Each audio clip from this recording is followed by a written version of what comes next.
సంతోషమయ్యా, మీరు కష్టపడుతున్నారు, శ్రమ చేస్తున్నారు, మంచి బిల్డింగ్లు కడుతున్నారు.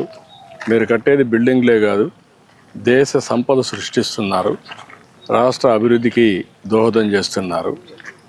ఈరోజు మీ యొక్క కష్టం నేను చూశాను. 5 సంవత్సరాలైతే ఇసుగు కూడా లేకుండా చాలా కన్స్ట్రక్షన్ మొత్తం ఆగిపోయింది. చాలామంది భవన నిర్మాణ కార్మికులు దెబ్బతిన్నారు.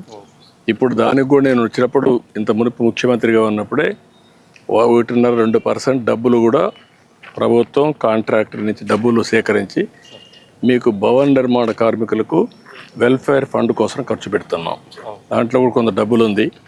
ఇప్పుడు మీరు చెప్పారు సెంటరింగ్ సామానం కావాలని, అవన్నీ ఇప్పిస్తాను.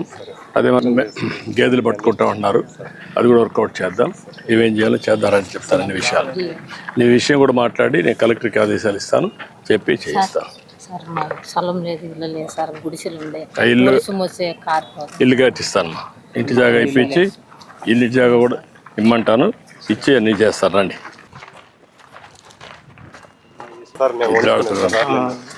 ఇక్కడ రాడ్ ఉంచుకుంటారు, ఏ సైజు కావాలంటే ఆ సైడ్ అవన్నీ కూడా దీంట్లో ఉంచారు సార్. కట్టుకునేదానికి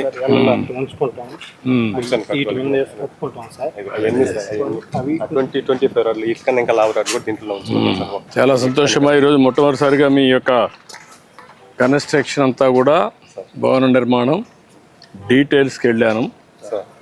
ఏదైతే మీరు చూశారన్నీ ఏ విధంగా మీరు ఈ వేస్తున్నారో, పునాదుల దగ్గర నుంచి, కాలమ్స్ దగ్గర నుంచి, ఫుట్టింగ్స్ దగ్గర నుంచి, మళ్ళీ కాలమ్స్ దగ్గర నుంచి రాడ్ బెండింగ్ ఎట్టు చేస్తున్నారు, కాంక్రీట్ ఎట్టేస్తున్నారు, కష్టాలన్నీ చూశాను. ఈరోజు ముఖ్యంగా మేడే ఉత్సవాలు జరుపుకునే ఈ సందర్భంలో భవన నిర్మాణ కార్మికుల దగ్గరికి వచ్చి ఇవన్నీ చూడడం చాలా సంతోషంగా ఉంది. అదే సమయంలో మీ కష్టాలు కూడా అర్థం చేసుకున్నాను. మీ కష్టాలన్నీ పరిష్కారం చేసే విధంగా ప్రభుత్వం ఏమేం చేయాలో చేద్దాం. ఫుట్టింగ్ దగ్గర నుంచి పెయింటింగ్ వరకు మీ కష్టాలని నాకు అర్థమైనాయి. అవన్నీ సానుకూలంగా ఆలోచించి ఏ విధంగా పరిష్కారం చేయాలో చేస్తాను. సరేనా? Thank you.